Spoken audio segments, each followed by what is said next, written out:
forward. And we are going to do the circle. See, first we stretch the leg, and then we bend the knee to collect a little bit our toes. And from here we are going to do circle. Really small circle. Very important that you keep straight your ankle and you don't move your ankle. Okay, keep straight your ankle and try to think that you want to create these circles with your toe, with the big toe. Okay?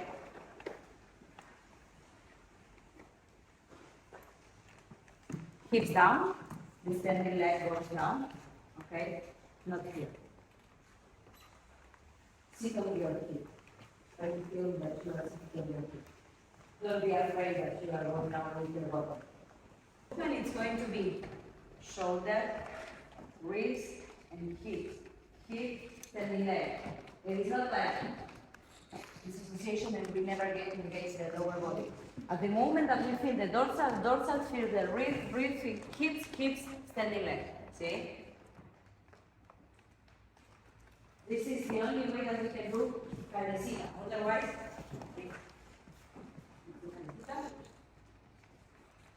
so if I just do this association for the upper body, the lower body is going to be tight. So, we feel the upper body, shoulder, ribs, hips, and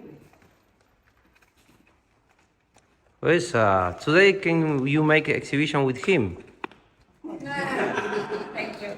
Okay, so we are going to do the Calesita. Remember that with your elbow and your shoulder, we are going backward, and the elbow, the idea is to create a circle with the elbow.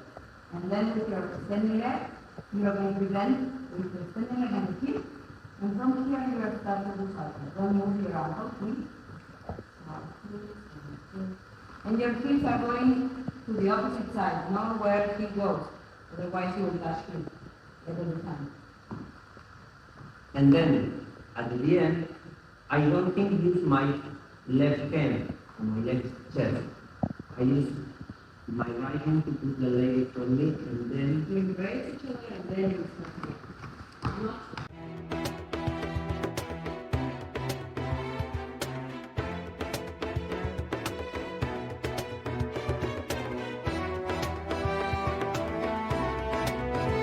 Abbiamo detto un noto in avanti,